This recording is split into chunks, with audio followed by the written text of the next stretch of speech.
You are watching South Asia Newsline, and here are the top stories we are tracking for you on Wednesday, the 24th of May. PM Modi wraps up Australia tour, Sydney Harbour and Opera House sparkle in tricolour. US lawmakers view Afghanistan Dissent cable dispute continues. And ex-British Gurkha hopes Everest climb will change disability perceptions.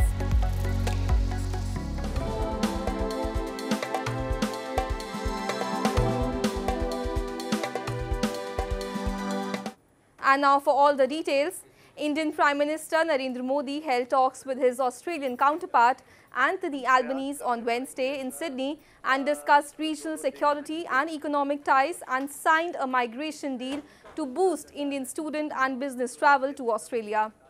Both leaders also reaffirmed their commitment to further broadening the multifaceted India-Australia Comprehensive Strategic Partnership, a statement said. Addressing the media, PM Modi said the ties between the two countries are linked to regional stability and global welfare. PM Modi said he also discussed the repeated attacks on Hindu temples and was assured of strict action against the culprits by the Australian government. Australia में मंदिरों पर होने वाले हमलों और अलगाववादी तत्वों की गतिविधियों के संबंध में हमने पहले भी बात की थी और आज भी हमने बात की है। भारत और ऑस्ट्रेलिया के सौहार्दपूर्ण रिश्तों को कोई भी तत्व अपने विचारों या अपने एक्शन से आघात पहुंचाए, ये हमें स्वीकार्य नहीं है। Later in the day, both the leaders posed for pictures as the Sydney Harbour and the Opera House lit up in the colours of India's tricolour national flag in the background. PM Modi's visit to Australia was the final leg of his three-nation tour. Pakistan's ex-PM Imran Khan has termed the exodus of his PTI party leaders as forced divorce after senior Vice President Shireen Mazari also jumped ship following the May 9 riots. Khan on Twitter said that we had all heard about forced marriages in Pakistan, but for PTI, a new phenomena has emerged, that is forced divorces. He also said that human rights organizations have disapproved from the country. Reports suggest 24 PTI leaders have now publicly parted ways with the party following a crackdown on supporters after the May 9 violence over Imran Khan's arrest in a graft case. The Lahore police has also reportedly made a list of over 700 PTI leaders to impose a restriction on their foreign travel over their alleged involvement. Residents of Pakistan's financial capital Karachi are upset over several hours of electricity and gas load shedding that has made their lives miserable. During peak hours, almost every locality witnesses power cuts, and over that, hefty bills add to their woes. A leader of Jamaat-e-Islami party said overbilling is part of system of looting by corrupt officials. He also blamed the government for its inability to handle the increasing trash and sewage issues in the country's largest city, adding that people have no say due to lack of political representation. ये शहर कराची तो मसाइल की दलदल में धंसा हुआ है, न बिजली है, न पानी है, न ट्रांसपोर्ट है, न ज़िंदगी की दीगर बुनियादी सहूलतें हैं, न सेवरेज सिस्टम है। तो ये तो हुक्मरानों की जो पूरी कारकर्दगी है उसका अक्स है, उसकी तस्वीर है, उसका ज़िंदा सबूत है, जीता जागता सबूत है।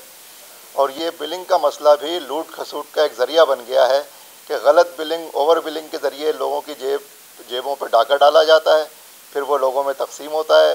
The leaders of the US House of Representatives Foreign Affairs Committee, McCaul and Gregory Meeks, on Tuesday privately viewed a classified cable related to the 2021 US withdrawal from Afghanistan as the panel's Republican chairperson and State Department grapple over providing access to the document. McCaul said he would now discuss the next course of action with the committee members if the State Department does not agree to let all 51 members view the cable as requested. He had earlier threatened Secretary of State Antony Blinken with contempt of Congress for withholding the document. Republicans and some Democrats say there has never been a full accounting of the chaotic operation in which 13 US service members were killed at Kabul's airport. Budha Magar, the first above-the-knee double amputee to scale Mount Everest, said his ascent would raise awareness about disability as he arrived back to a hero's welcome in Nepal's capital Kathmandu on Tuesday. 43-year-old Mughal climbed the 29,032-foot Everest on artificial legs on May 19.